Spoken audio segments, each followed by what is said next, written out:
Boa noite a todos. Vamos chegando. A gente está junto tratando algumas coisas acerca do Reino de Deus, da sua palavra. Seja muito bem-vindo. Independente se você vai ver essa mensagem hoje, você vai ver ela depois. O importante é que você esteja aí junto, participando, lendo, refletindo sobre o que o Senhor quer falar com a gente nesta noite. Hoje a gente vai falar sobre a depressão por conta da rejeição e da solidão. E a gente vai até o livro de Jeremias. A gente vai falar um pouquinho sobre Jeremias, no capítulo 20, verso 14. Sejam muito bem-vindos aí à nossa palavra e nossa live, né? Nossa live da Jubame. No final eu vou fazer um anúncio bem legal a galera da Jubame aí.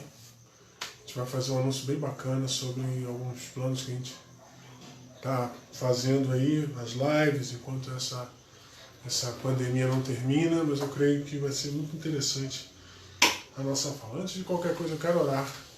Eu quero orar por você, eu quero orar pela tua vida, eu quero orar para que Deus abençoe a gente nessa reflexão. Amém? Senhor Deus, obrigado, Pai. Obrigado por esse momento, obrigado pelas vidas que estão comigo agora, obrigado pela tua presença conosco. Obrigado, Senhor, pela tua palavra. Ajuda-nos a entendê-la, ajuda-nos a praticá-la, colocá-la na nossa vida, nosso dia a dia, nosso cotidiano. E que essa live seja uma bênção para as pessoas que irão ouvir, seja uma bênção para as pessoas que vão ver novamente ou que vão entrar aqui. Ó Deus, porque a tua palavra não é nada daquilo que eu vou fazer, mas assim a tua palavra que é poderosa, eficaz, viva, e por isso nós te clamamos, ó Deus. Fala conosco nesta noite, faz algo novo em nossas vidas, é a nossa oração em nome de Jesus. Amém. Amém, sejam bem-vindos aí. Galera vai chegando, Deus abençoe a todos. Então, Jeremias capítulo 20, verso 14. Jeremias capítulo 20, verso 14. Jeremias dá uma declaração muito forte, né? Um momento muito forte da vida de Jeremias, né? Ele fala assim: maldito homem, maldito dia em que eu nasci, o dia em que minha mãe me deu à luz não seja bendito. E aí ele continua, né? Maldito o homem que deu as novas a meu pai, dizendo: nasceu-te um filho, alegrando com isso grandemente. O desejo de Jeremias era a morte. O desejo de Jeremias era acabar com a sua vida. Então, o tema dessa live desta noite, é a depressão por conta da rejeição e da solidão. Isso é muito importante a gente estar tratando, porque a solidão e essa depressão e essa rejeição nasce quando Jeremias aceita o chamado de Deus para a sua vida. Ok? A rejeição e a solidão de Jeremias é resultado do chamado que ele aceita, da vocação que ele aceita como profeta. Deus chama ele como profeta, ele diz: olha, eu não sei falar, eu sou como uma criança, e Deus fala assim: mas eu vou falar através de você, eu quero que você apenas aceite o desafio e você vai ser profeta, né, nesse tempo. E era necessário ser profeta naquele tempo para falar uma palavra muito pesada com aquele povo, uma palavra muito forte com aquele povo. E a rejeição e a solidão vêm por causa disso. Jeremias fala uma palavra muito firme, muito contundente, e que o povo não gosta. Na época havia também profetas que os reis contratavam para que falasse bem. E aí você se vê na situação de que tem homens, profetas, falando bem do povo, falando bem do reino, e agora eu estou falando mal, estou falando contra esse povo, estou falando contra essas pessoas.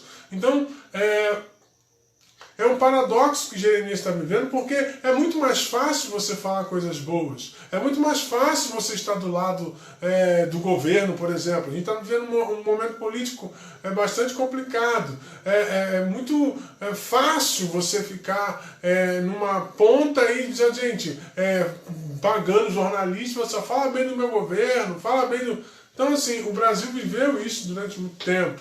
Né? Então acabou doutrinando a mente de muita gente. Então Jeremias se vê nessa situação onde ele, mesmo sendo um homem de Deus, foi chamado. Por quê? Há um entendimento equivocado de que a pessoa, quando é chamada e aceita o desafio de ser chamado por Deus, ela tem a impressão de que tudo vai acontecer de bom, né? Ela vai ser reconhecida, ela vai ganhar presente, ela vai ganhar lembranças, ela vai ganhar ofertas poupudas, ela vai ser conhecida, o nome dela vai estar nos grandes outdoors das programações, vai estar nos grandes banners, né? Vai viajar o país pregando, e às vezes não é isso o ministério que Deus separou para cada um de nós. E aí essa traz uma frustração de Jeremias e a frustração de muita gente hoje.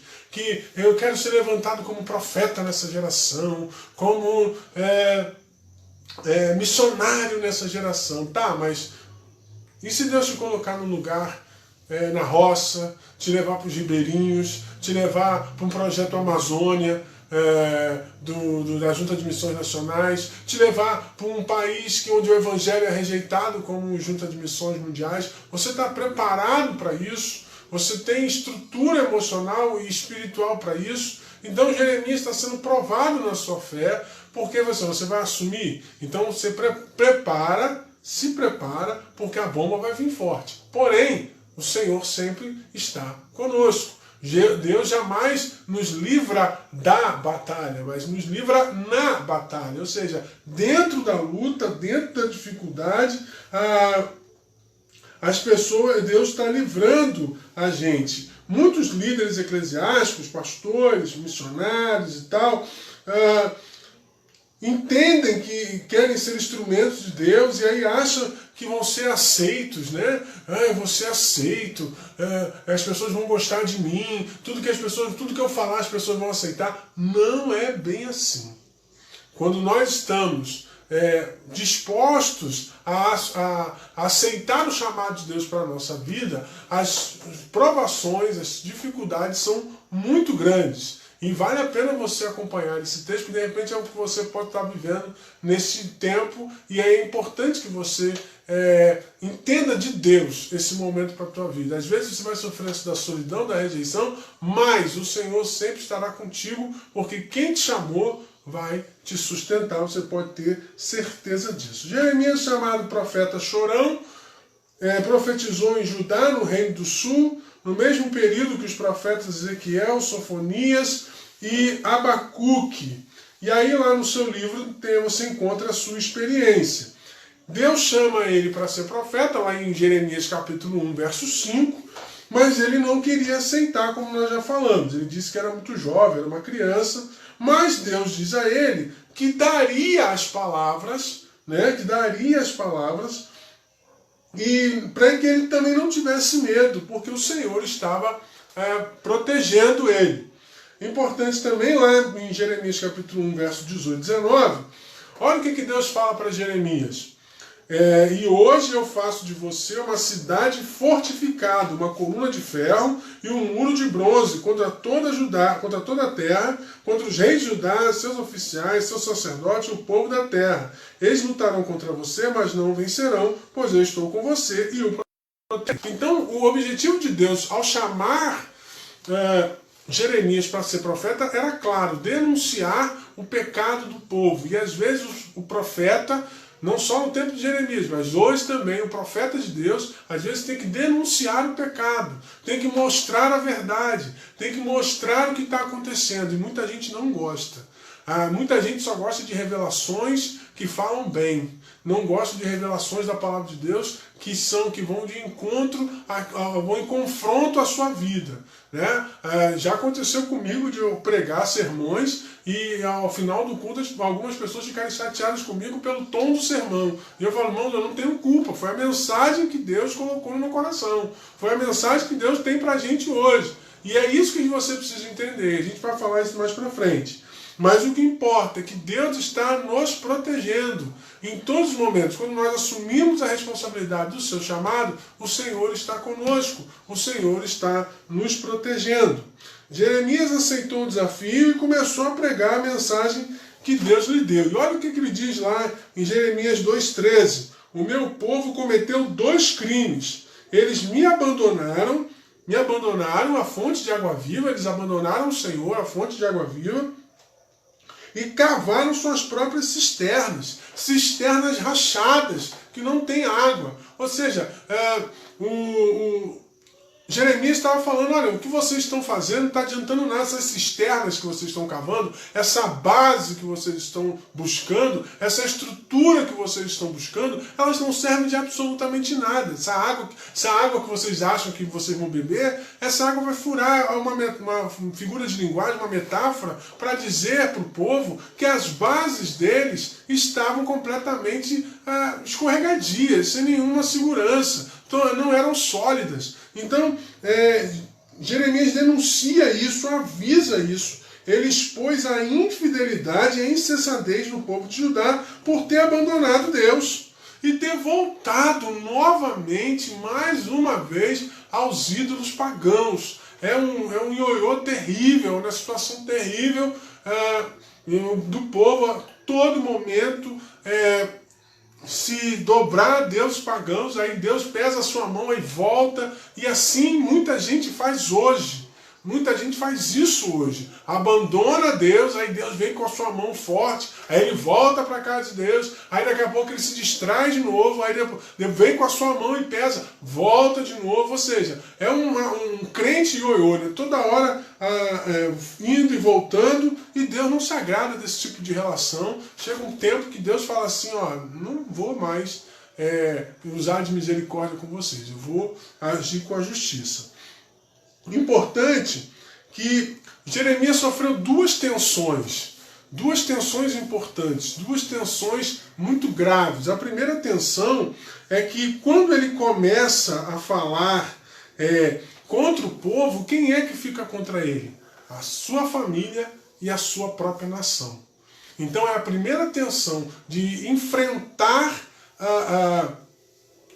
a sua própria família, enfrentar o seu povo em nome do chamado de Deus, em nome daquilo que Deus tinha colocado no seu coração. Uma mensagem corajosa que irritou muita gente que não queria que seus pecados fossem expostos. Então, Jeremias começa a tocar em feridas, e às vezes a palavra de Deus, ela toca em feridas. A palavra de Deus precisa fazer o homem entender que precisa ser transformado. E tem muita gente que não gosta disso, não quer, se sente mal. Antigamente as pessoas choravam porque o pregador falava determinados assuntos e elas se comoviam, elas se arrependiam. Hoje, as pessoas ficam com raiva de quem está falando, as pessoas estão com raiva do pastor que está pregando, as pessoas ficam com raiva do líder que falou, que chamou a atenção, quando na verdade a gente deveria olhar para dentro de nós e tentarmos nos consertar para que a gente possa viver uma vida melhor em Cristo Jesus. E a segunda tensão,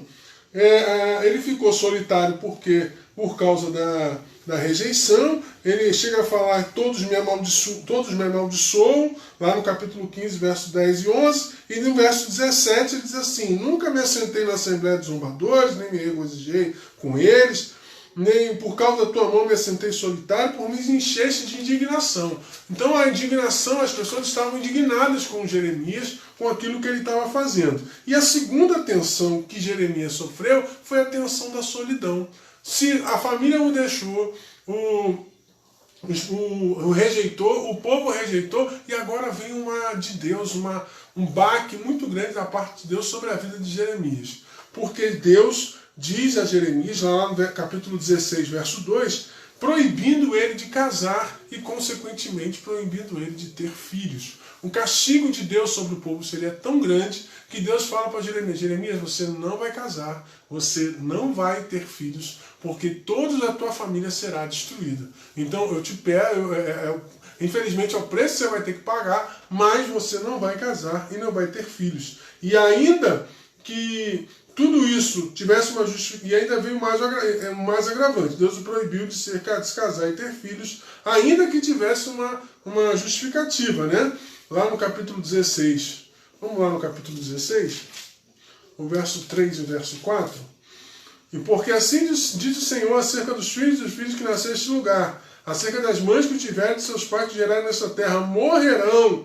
Por que Deus não permitiu que Jeremias casasse nem tivesse filhos? Porque todo aquele povo morreria de enfermidades dolorosas e não teriam como ser pranteados e nem sepultados. Servirão de esterco para a terra e pela espada e pela fome serão consumidos, e os seus cadáveres servirão de mantimento às aves dos céus e os animais da terra. Que palavra difícil de Jeremias, que palavra difícil de Deus para Jeremias nesse momento, quando ele está falando, Deus está dando a resposta ou a justificativa, explicando para ele por que ele, Deus, não queria que Jeremias se casasse. Então ele já tinha a rejeição do seu povo, a rejeição da sua família, e agora ele tem a solidão. Deus diz para ele: meu filho, você não irá casar. E a reação de Jeremias, olha a reação de Jeremias. A reação de Jeremias é uma reação complicada, porque ele se volta contra Deus.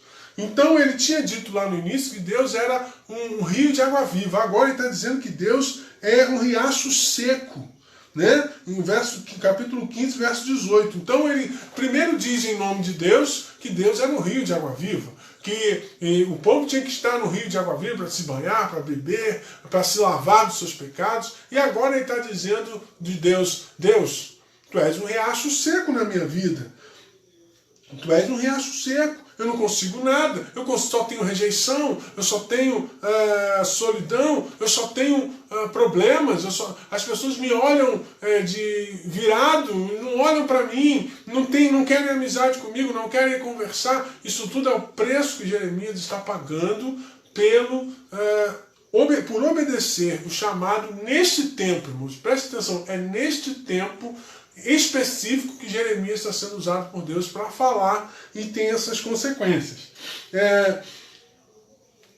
Essa revolta de Jeremias é revelador de sua alma, ainda que o motivo fosse a nobre missão, né? Por mais que seja uma nobre missão ser um profeta de Deus, não é nada agradável a gente viver nessa situação. Imagina um pastor que Deus chamou para algum lugar e lá e Deus avisou: olha, você não vai casar com ninguém, a tua família vai te rejeitar porque a palavra que você vai ter é muito dura. E aí, mas é possível afirmar que desses sentimentos não possui uma justificativa pertinente. Uma das respostas de Deus para Jeremias mostra que o profeta estava vivendo nem de longe. Aí Deus começa a falar com Jeremias: Jeremias, o que você está vivendo nem de longe é o que eu estou vivendo com este povo, a tristeza do meu coração. Olha o que Deus diz a Jeremias no capítulo 12, versos 7 e 8. Desamparei a minha casa, abandonei a minha herança, entreguei a amada da minha alma na mão de seus inimigos, tornou-se minha herança para mim como um leão como uma floresta, levantou a sua voz contra mim, por isso eu a odiei. Olha o nível de tristeza no coração de Deus por causa do seu povo, por causa da desobediência do povo, né? Eu a aborreci, aqui na minha versão, levantou a sua voz contra mim, por isso eu a aborreci. O povo se levantou a sua voz contra Deus, e Deus, o que Deus fez? Aborreceu o povo, trazendo toda sorte de problemas para esse povo. Deus prometeu que estaria com ele, com Jeremias, mas não prometeu que Jeremias não teria adversidades. Esse é o grande problema. Há muitas teologias equivocadas sobre essa questão. Tem muita gente que acha que ser crente vai te deixar imune à adversidade. Isso não existe. O próprio Jesus disse: no mundo tereis aflições, mas tem de bom ânimo porque eu venci o mundo. Ponto. Se Jesus teve aflições, nós também iremos ter. Se Jesus venceu as aflições, nós em Cristo venceremos também. Mas há uma teologia equivocada de que as pessoas que entregam a sua vida a Jesus não têm dificuldade, não têm adversidade. Isso não é bíblico.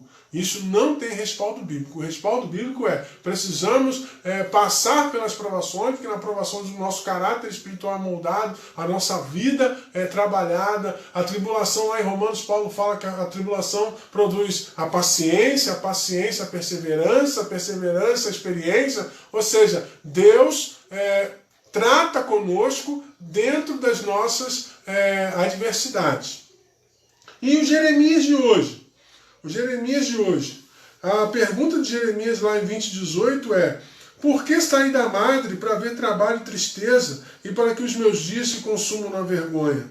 As palavras de Jeremias nesse texto revelam quanto estava doendo no seu coração as reações do povo de Judá contra ele. E aí a gente aprende aqui duas coisas importantes para a gente poder caminhar para o final. Para a gente poder caminhar para o encerramento, que a gente sempre está fazendo essas lives mais curtas, para que elas não fiquem maçantes, para que elas não fiquem pesadas demais. Depois, se você viu só um pedaço, você está vendo só um pedaço, essa vai ficar gravada aqui no Instagram, fica gravada no Instagram da Jubano, e aqui no Facebook ela vai para o canal depois, fica gravada, mas também depois eu vou fazer uma edição para colocar no meu canal.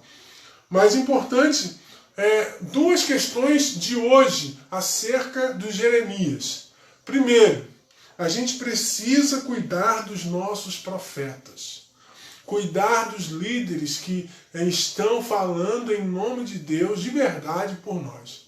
Porque Jeremias aqui estava falando palavras duras, palavras pesadas, vocês acompanharam aqui o texto.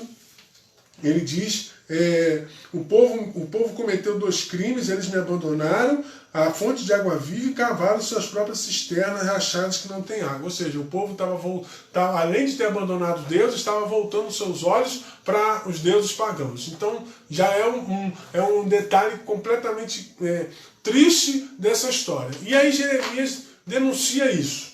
Então, às vezes, muita gente quer ir para a igreja nos nossos dias normais, não também nesse tempo de pandemia, mas nos dias normais, vão para a igreja para ouvir palavras que aqueçam o coração, né? Que deixam o coração quentinho, que deixam o coração alegre. Nem sempre Deus tem uma palavra alegre para a gente. Às vezes Deus tem uma palavra bastante contundente, forte, de alerta. Eu digo lá na igreja que quando a mensagem é muito firme, muito dura, eu digo para eles, olha, isso não é uma mensagem de caixa dada, é uma mensagem de ensino. E ensino dá trabalho, ensino, a pessoa que está sendo ensinada, às vezes ela fica irritada porque ela não consegue aprender. Né? Você pega uma criança, vai ensinar uma criança a estudar, a escrever, aí você vai, ela escreve, você apaga, faz de novo, aí ela escreve, você apaga, faz isso. Não irrita a criança, irrita o adulto também, que está vendo, que está aprendendo com Deus, né? Que está achando às vezes que está fazendo tudo certo, e Deus vem com uma palavra e diz, tá tudo errado, você precisa mudar aqui, você precisa mudar ali, você precisa consertar aqui, precisa consertar ali, e essa palavra machuca o coração do povo. Então, essas pessoas, só que a gente que está pregando, a gente só está fazendo aquilo que Deus quer que a gente faça. E o preço às vezes é esse. O preço é muito alto, às vezes. As pessoas não falam conosco, acham que a gente está fazendo pregação tendenciosa, né? Eu não vou contar para o pastor, porque o pastor nas mensagens fala assim, assim, assim, eu penso que é para mim. Isso aí atrapalha a tua comunhão com Deus, porque toda vez que você achar que o pastor está pregando... Agora imagina, eu estudo em torno de 3 horas, 2, 3 horas para pregar. E aí você estuda, você vê livro aqui, livro ali, você lê aqui, você ora. Aí você chega na hora da pregação, a pessoa acha que você está pregando tendenciosamente para ela, desvalorizar muito aquilo do trabalho que você está sendo feito, desvalorizar a mensagem de Deus. Então Deus às vezes está tratando contigo, e às vezes a gente, em vez de a gente ter a reação, não, Senhor, eu sei que o Senhor está tratando comigo nesta noite, o pastor está sendo usado por Deus por ti para falar comigo, eu vou consertar. A gente prefere ficar com raiva do pastor porque ele está falando aquilo que nós precisamos ouvir, que nós precisamos consertar. Só porque ele está tocando em feridas. Então eu preciso mudar a minha perspectiva, mudar o meu olhar. Agora eu preciso olhar para o meu pastor ou para o meu líder que está cuidando e orando pela minha vida com muito carinho, porque talvez seja muito difícil para ele estar dizendo essa palavra nesse tempo. Talvez seja muito difícil, mais difícil para ele. Eu já preguei mensagens, irmãos, que eu acho que para mim foi mais difícil pregar do que o povo ouvir. Tamanha responsabilidade e a dureza da mensagem de Deus para aquele tempo. É muito importante isso. Então ore pelo seu pastor, ore pela sua liderança, ore para que Deus venha trabalhar no teu coração, que ao receber uma mensagem dura, você não brigue com o pastor, não fique chateado com o pastor, mas sim, você possa olhar e falar assim, esse homem está sendo usado por Deus para que Deus conserte a minha vida. É Deus falando comigo, então eu vou mudar o meu jeito de ser porque Deus está falando através desse homem, não é possível. Ele não sabe disso, ele não sabe da minha vida, ele não sabe o que está acontecendo, como é que ele consegue ir tão profundo, como é que ele consegue tocar em tantas feridas. É a palavra de Deus, é o poder de Deus que está falando com você. Então não fique chateado com quem está falando com você. Tente se consertar, tente melhorar. E a segunda coisa importante que você precisa fazer devemos cuidar do nosso coração de profeta. A gente também precisa entender que quando a gente está falando, a gente precisa entender que o preço é alto, a luta é grande, a coisa é forte, e a gente está numa guerra espiritual muito grande, né? Então a gente vai se meter a mão em vesperos, falar coisas que as pessoas não estão acostumadas, ou que não querem ouvir, mas que precisam ser ditas. Isso é um preço alto, né? A gente vai ter rejeições, muita gente não vai gostar da gente, vamos ter desafetos, pessoas vão nos considerar inimigos, tudo isso por causa da palavra que Deus está colocando no nosso coração. Né? Essa foi a pergunta que ele fez para Elias, o profeta de Israel. Alguns se comportam como Acabe. És tu perturbador de Israel? Pois é. Então assim, a palavra do profeta perturba o povo, né? E a gente precisa de vez em quando, às vezes como pregadores da palavra, como vocacionados, chamados por Deus, como filhos de Deus, a gente vai ter que chegar e falar assim, olha, é isso, a verdade está aí. Você coloque, é essa a verdade que Deus mandou colocar no teu coração esta noite, enviar para você. E aí Jeremias estava sofrendo disso. Então a gente precisa entender que a gente que é porta-voz da palavra, a gente vai ter alguns problemas. Por exemplo, eu sempre digo lá na igreja, não que a mensagem não é pregada sim. Mas eu sempre digo para os irmãos lá da igreja para ter muito cuidado quando a gente for falar de salvação. As pessoas não estão preparadas ou não querem ouvir que aquele que não crê em Jesus como Senhor e Salvador da sua vida vão para o inferno. Tem gente que quando um parente morre, pergunta para o crente da família se foi para o inferno ou foi para o céu. A gente não deve responder essas coisas porque a gente não tem essa autoridade. A gente sabe que todo aquele que nele crê terá a vida eterna. Mas a gente não sabe no último momento da vida da pessoa se ela aceitou Jesus ou não, se ela se encontrou com Jesus ou não. Pode ser igual um ladrão na cruz, mas a gente tem que tomar cuidado, tem que ter consciência daquilo que a gente vai falar, sem ofender, sem machucar, mas sempre dizer a verdade. Jeremias disse a verdade e estava sofrendo a rejeição. A gente, por dizer a verdade, vai também colecionar inimigos, desafetos, pessoas que não vão gostar de nós, porque a gente simplesmente fala a verdade. Então, Jeremias pôde se, entre aspas, se orgulhar, porque mesmo sem as pessoas, mesmo sendo rejeitado, mesmo estando solitário, mas cumpriu o chamado de Deus com verdade. E aí fecha o capítulo, fecha o estudo desta noite, o texto que Deus fala para Jeremias, no capítulo 15, Jeremias pergunta para Deus qual é o propósito do seu ministério. Tem gente que pergunta isso até hoje, Senhor, qual é o propósito do meu ministério? qual é o propósito da minha chamada? Por que o Senhor me chamou? Para que o Senhor me chamou? Eu estou aqui, minha família não gosta, minha igreja não me aceita, o que eu falo as pessoas fazem ao contrário. Por que o Senhor me chamou? O Senhor me chamou lá no ventre da minha mãe, eu sempre fui teu filho, fiel, e por que está acontecendo isso tudo comigo? Para que o Senhor me chamou? E aí eu deixo para você Jeremias capítulo 15, o verso 20. Deus falando para Jeremias: portanto assim diz o Senhor, eu te porei contra este povo como forte muro de bronze, e pelejarão contra ti, mas não prevalecerão contra ti, porque eu sou contigo para te guardar e para livrar deles, diz o Senhor.